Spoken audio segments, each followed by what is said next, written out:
राजस्थान की राजनीति बदल रही है। वो दौर अब पीछे छूट रहा है जहां सत्ता सिर्फ दो चेहरों के इर्द गिर्द घूमती थी, अशोक गहलोत और वसुंधरा राजे।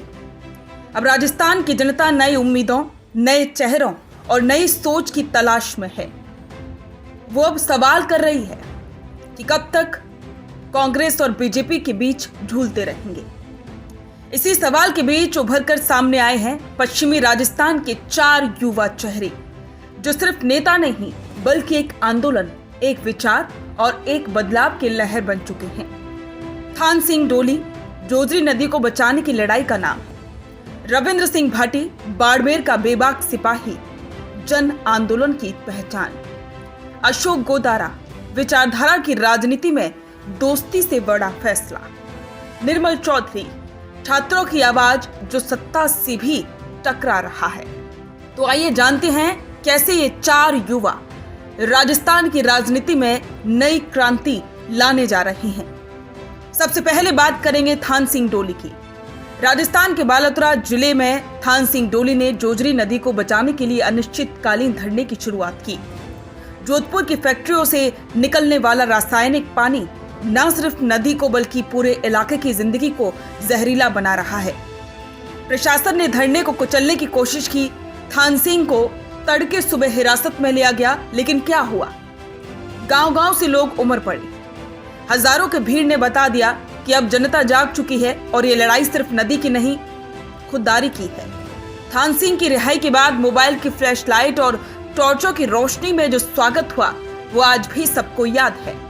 और अब 17 अगस्त को आरएलपी सुप्रीमो हनुमान बेनीवाल खुद वहां पहुंच रहे हैं। इसका मतलब साफ है कि थान सिंह अब सिर्फ एक नेता नहीं, जन आंदोलन का चेहरा बन चुके हैं। अब बात करते हैं रविंद्र सिंह भाटी की। जनता के बीच से निकला एक लीडर। बाड़मेर के शिव से निर्दलीय विधायक रविंद्र सिंह भाटी, जिनका नाम सुनते ही सिस्टम की नींव हिल जाती है। एक तरफ राज्य वृक्ष खेजड़े को बचाने की लड़ाई में आगे, तो दूसरी ओर लूणी और जोजरी नदी के प्रदूषण पर सख्त रुख। भाटी ने खुलेआम कहा, एक तरफ एक पेड़ मां के नाम पर करोड़ों खर्च हो रहे हैं, तो दूसरी ओर खेजड़ियां काटी जा रही हैं। ये दोहरा मापदंड नहीं चलेगा। इतना ही नहीं, जब बालोतरा में पेड़ काटे गए तो खुद धरने पर बैठ गए। खेजड़ियों को जमीन से निकालकर सिस्टम को आईना दिखा दिया। उन्होंने हर मोर्चे पर एक चुनौती का सामना किया है और ये साबित कर दिया कि वो अकेले कितने काबिल हैं। जिस तरीके से उन्होंने राजनीति की शुरुआत की छात्र राजनीति में, तब भी उन्हें कोई विशेष बैकग्राउंड नहीं मिला, तब भी उन्होंने भारी मतों से जीत हासिल की थी। इसके बाद जब वे विधानसभा चुनाव में उतरे थे तो बीजेपी की तरफ उन्होंने अपना रुख किया, लेकिन तब भी उन्हें टिकट नहीं मिला।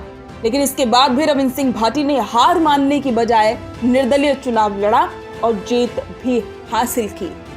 और अब उनकी लड़ाई सिर्फ यहीं तक रुकने वाली नहीं है, वो आगे भी और ज्यादा खुद को एक तरीके से बढ़ा रहे हैं और कहीं ना कहीं एक भविष्य के बड़े नेता के तौर पर खुद की छवि को बना रहे हैं। अब बात करते हैं उस चेहरे की जो कभी रविंद्र सिंह भाटी का बेहद करीबी माना जाता था। एक खास दोस्त जो खुलकर भाटी के साथ था, लेकिन जब रविंद्र सिंह भाटी ने निर्दलीय चुनाव लड़ने का ऐलान किया तो वो दोस्त उनसे दगा करके बीजेपी की तरफ मुड़ गया। कभी जो साथ में सोना थे वो अब लोहा हो गए, लेकिन भाटी का फोकस तब भी नहीं डगमगाया और साफ रहा। रविंद्र सिंह भाटी ने कई बार मन से कहा था, मैं जनता का विधायक था, हूं और रहूंगा। हम बात कर रहे हैं अशोक गोदारा की। अशोक गोदारा रविंद्र सिंह भाटी के सबसे करीबी माने जाते थे, लेकिन अब वे भाजपा के पक्ष में हैं। उन्होंने चुनाव में प्रचार भी किया था, लेकिन यहाँ सवाल ये भी उठता है कि आखिरकार ऐसा क्यों हुआ। जब खबरें चली, सवाल उठे, तो गोदारा ने साफ तौर पर यह जवाब दिया था कि हमारे बीच कोई मनमुटाव नहीं है, विचारधारा अलग हो गई है, मैं राष्ट्रवाद के साथ हूँ। उन्होंने कहा, जब पति पत्नी अलग पार्टी में हो सकते हैं तो दोस्त क्यों नहीं। ये लाइन बताती है कि अब राजनीति में रिश्ते नहीं, विचार प्राथमिकता है। गोदारा की स्पष्टता और स्थिरता उन्हें आज भी एक गंभीर युवा नेता बनाती है। अब बात करते हैं निर्मल चौधरी की। छात्रों की आवाज जो सत्ता से नहीं डरती। निर्मल चौधरी एक ऐसा नाम जिसने राजस्थान यूनिवर्सिटी के स्टूडेंट्स को एक नई आवाज दी थी। 2022 में निर्दलीय छात्र संघ चुनाव जीता। एबीवीपी और एनएसयूआई को हराकर 2024 में एनएसयूआई ज्वाइन की और अब राष्ट्रीय चुनाव प्रभारी। हाल ही में डॉक्टर राकेश बिश्नोई की आत्महत्या के मामले में धरने का नेतृत्व किया, जो कि काफी सफल रहा। इस धरने में कांग्रेस ही नहीं बल्कि अन्य छोटी छोटी पार्टियों के नेता भी शामिल हुए थे।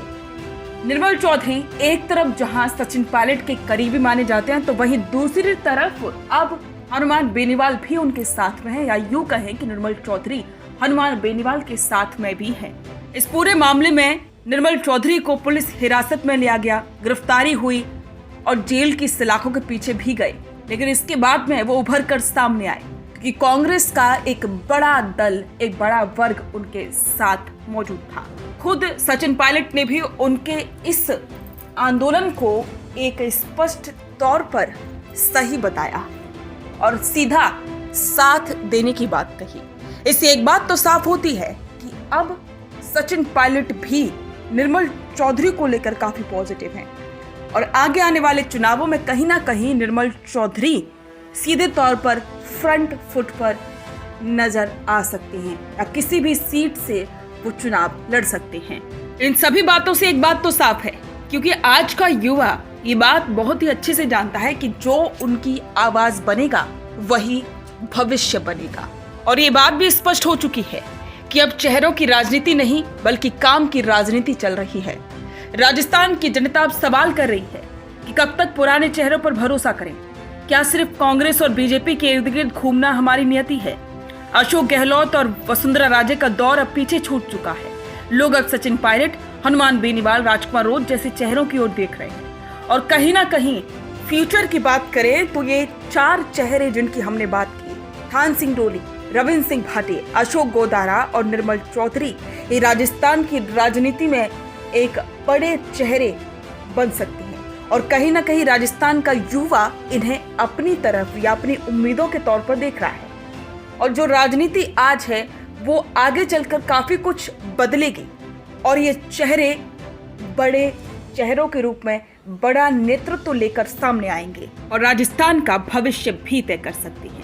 और कहीं ना कहीं देखा जाए तो ये सिर्फ नाम की नहीं, बदलाव की आंधी है जो पुरानी राजनीति की जमी हुई परतों को हिला सकती है। अब बात चेहरों की नहीं, विचारों की होगी।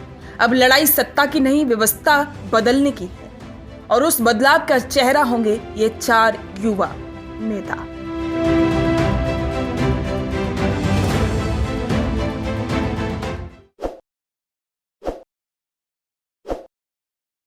ताज़ा खबरों के लिए विजिट करें द फैक्ट इंडिया की वेबसाइट और डाउनलोड करें द फैक्ट इंडिया ऐप।